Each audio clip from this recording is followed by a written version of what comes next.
This is icastnews.com, and this is the World Opinion Cafe Forum, live and direct from the United Nations headquarters in New York. I'm pleased to have Mr. Thomas Graham of Kissinger Associates, a former senior director of National Security Council for Russia. And Mr. Graham, I have to start with the huge news from the Security Council of the United Nations, where another Russian niet, or rather Russian abstention, came with the resolution 1973 of imposing a non-fly zone over Libya. How does that will play actually with the next days or next weeks? What we can expect out of this resolution, how it will be implemented, and in which way the Russians and probably the Germany will go with that? I think the decision that the Russians and the Germans and others made to abstain on the vote indicates that they're not going to provide considerable support, if any support, to the military operations that others will conduct against Gaddafi's forces over the next several days and perhaps longer than that. The operation really is going to be centered on the United States, France, and Britain, along with support from a number of Arab countries. There are already indications that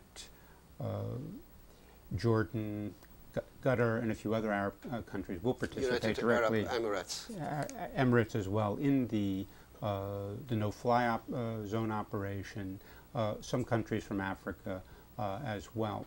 But you're not going to see support from the Russians and the Chinese in any significant way in this operation. By the end of this game, there's not going to be any kind of support. Although it seems to me, I'm asking you this because it looks like of this, as one diplomat described, torture of preparing this resolution behind the closed door for the few weeks. Even we saw that although Russians were in a way showing that they are going to at least abstain, if not veto it, they didn't show that much affection toward Gaddafi. So that's why I'm asking, is that... well, there's no love lost between the Russians and Gaddafi, and they haven't had a good relationship, although there are some arms sales between the two countries. But the Russians, as a matter of principle, are strong supporters of national sovereignty, and they don't like to endorse UN operations for humanitarian purposes.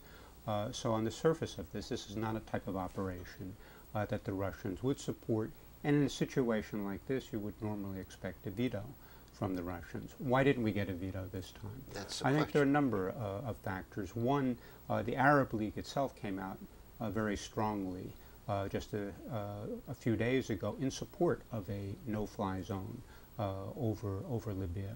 And the Russians want to maintain a good relationship with Arab countries and with the Arab League in particular.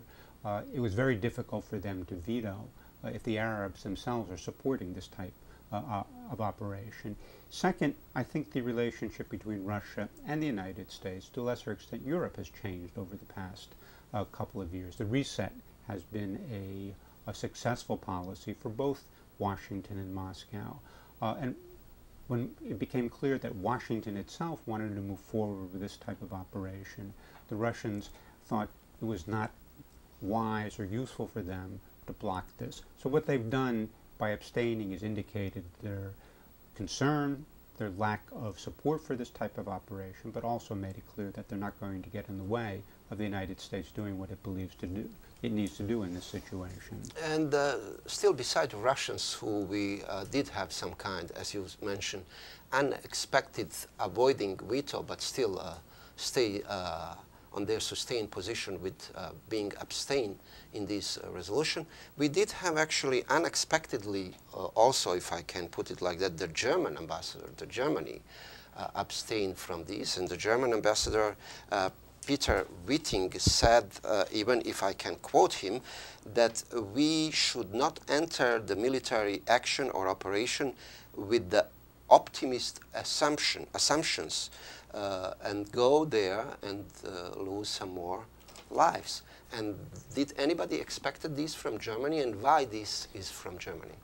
Well, obviously there were intense consultations within NATO, within the European Union on this. France and Britain were the key players who were very, I think, eager to conduct this type of military operation to demonstrate support for the protesters on the ground in Libya. Germany has a different history.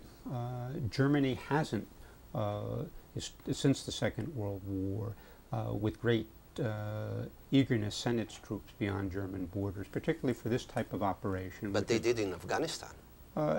They have, and that's a rare case, but a clear case. And Kosovo.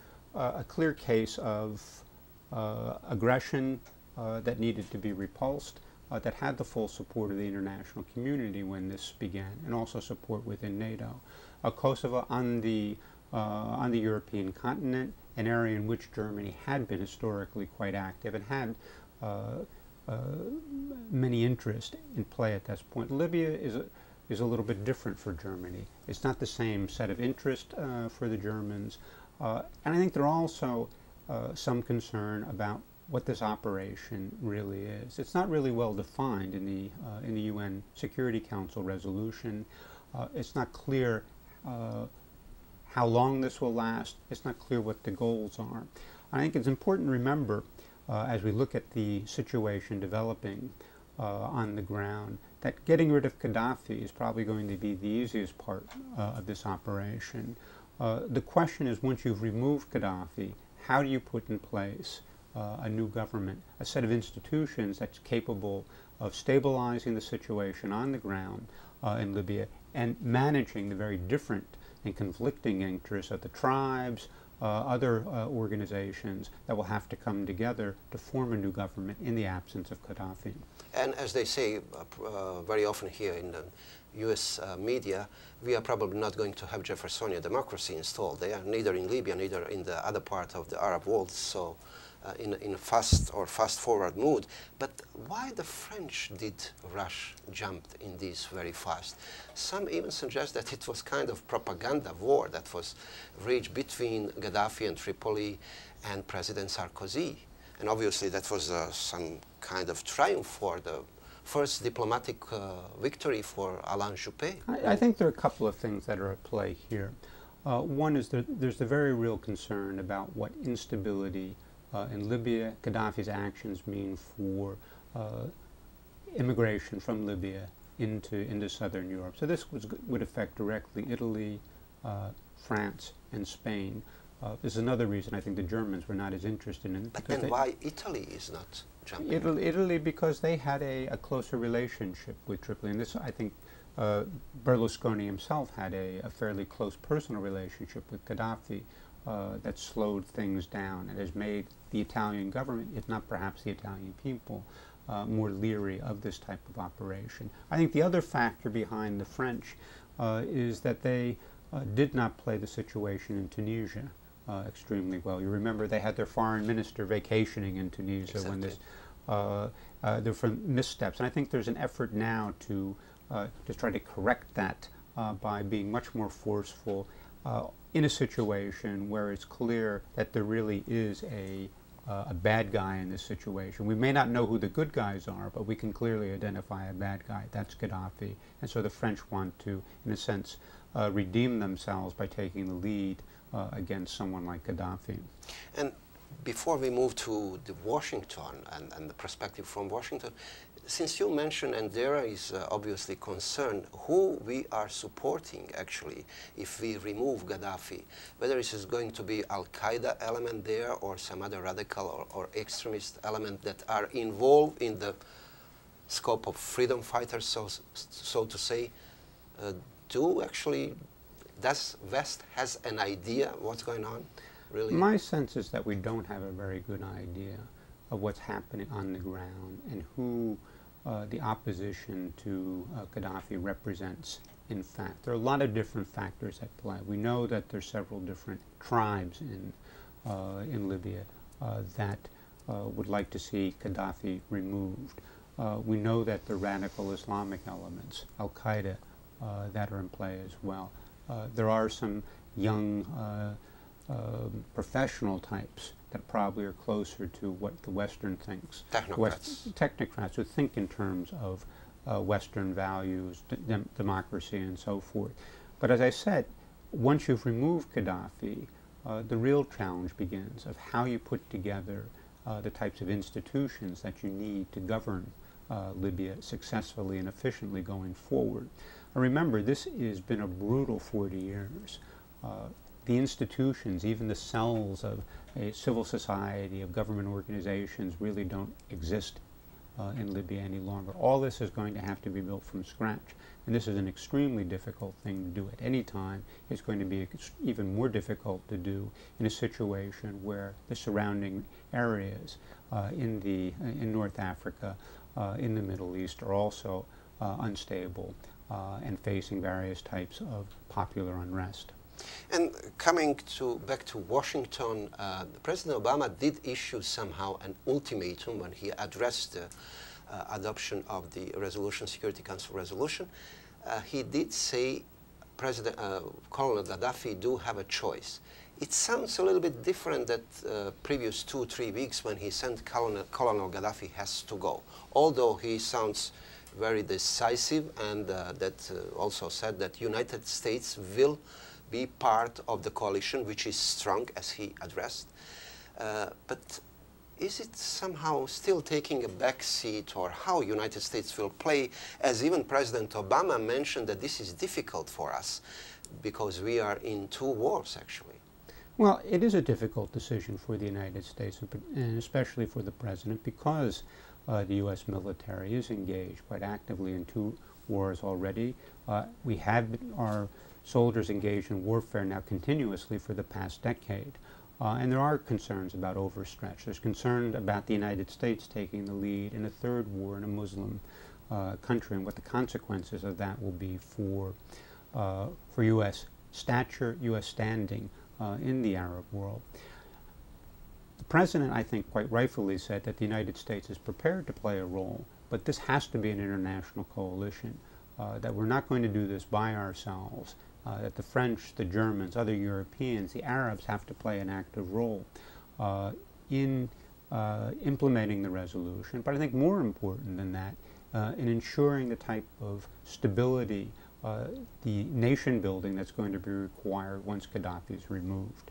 Now, I think there's no doubt that Gaddafi is going to be removed. I don't think the President has softened the message in any way. I see the President delivering an ultimatum, and in a sense the